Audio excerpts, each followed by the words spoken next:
This one's called Take a Leap. So you've been working on your recovery with God for some time. Maybe the results have been spotty at best.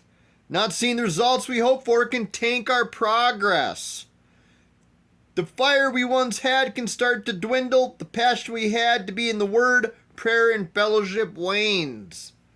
You need a spiritual jumpstart. That doesn't happen by trying harder and doing better. That happens by taking on something that's impossible. You get a spiritual jumpstart when you take on something you can't do. You get a spiritual defibrillator direct to the heart when you take on something that requires God to step in. Your faith explodes when you see God's power moving. You can't help but to get all fired up for God again when you see miracles. John 20:30-31, Jesus performed many other signs in the presence of his disciples, which are not recorded in this book. But these are written that you may believe that Jesus is the Messiah, the Son of God, and that by believing you may have life in his name. Jesus' miracles were written so that you may believe, and that by believing you may have life in his name.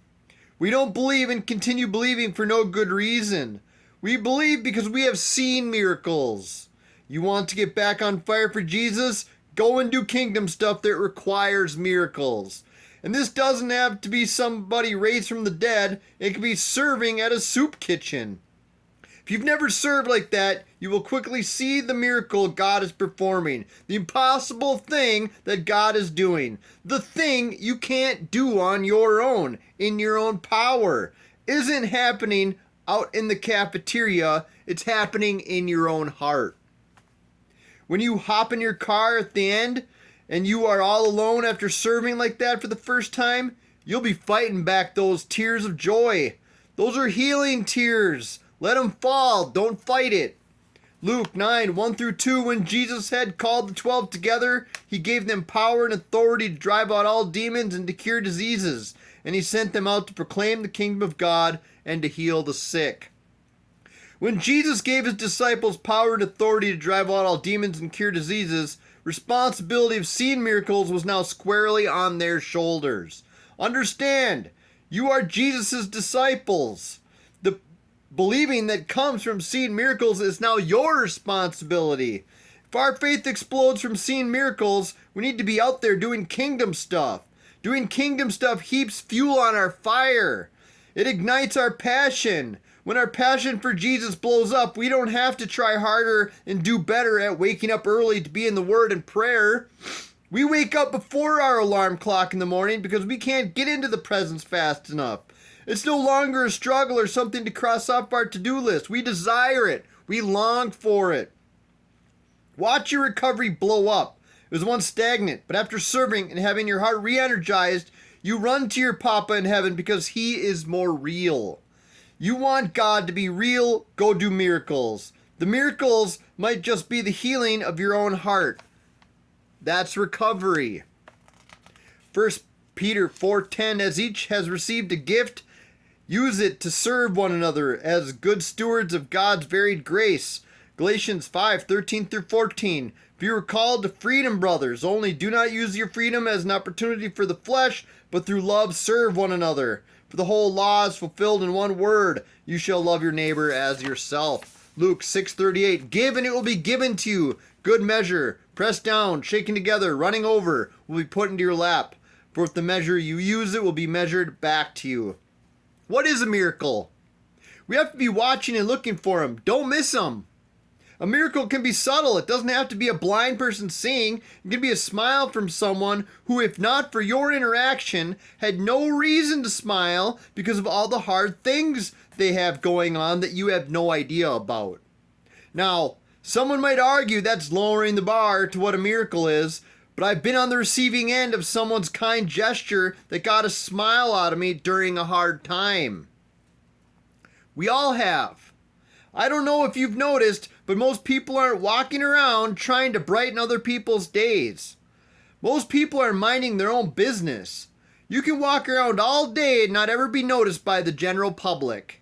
Weeks can go by without ever feeling seen. Months. You can feel invisible. One small gesture in this world can make a huge difference.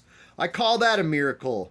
We should be walking around looking for opportunities to bless people. Matthew 5:16, in the same way, let your light shine before others, so that they may see your good works and give glory to your Father who is in heaven. Philippians 2:3-4, do nothing from selfish ambition or conceit, but in humility count others more significant than yourselves. Let each of you look not only to his own interests, but also to the interests of others. I once heard a criticism of street evangelism being that it is just so the person out there trying to minister can feel good about themselves. I'd ask, what's wrong with feeling good about yourself? False humility is a thing, and it's produced from pride. Do you know why the Dead Sea is dead? It has no outlet. We receive good things, and we need to give away good things. Don't hoard good things. You can't. Someone smiles at you or compliments you while you're out and about, putting a spring in your step. You can't help but to pass that along. How hard do you have to be smiled at or complimented and walk away unimpacted? You have to work at being that hardened. We need to be like the Sea of Galilee. The Sea of Galilee has the Jordan flowing into it and flowing from it. It stops at the Dead Sea. Nothing lives in it. It's dead. It's being hardened. It's literally salty. Ever been accused of being salty? 1 John 3:17, if anyone has material possessions and sees a brother or sister in need, but has no pity on them, how can the love of God be in that person? James 4:1-2, what causes fights and quarrels among you? Don't they come from your desires that battle within you? You desire but do not have, so you kill. You covet, but you cannot get what you want, so you quarrel and fight. You do not have because you do not ask God. You want to receive from God? Ask Him. You want to feel a love like you've never experienced before?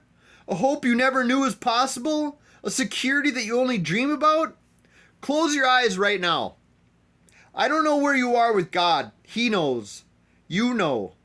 God knows what you need. He just wants to have a relationship with you. He longs for you.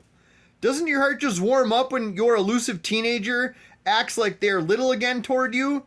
Like, if your 15, 16, 17-year-old comes and gives you a hug for no good reason, your heart just melts. Just to yourself and God, tell Him what you need. Tell Him what you want. Just be with Him for a moment. He is filling you with love, hope, security, all the things you dream about.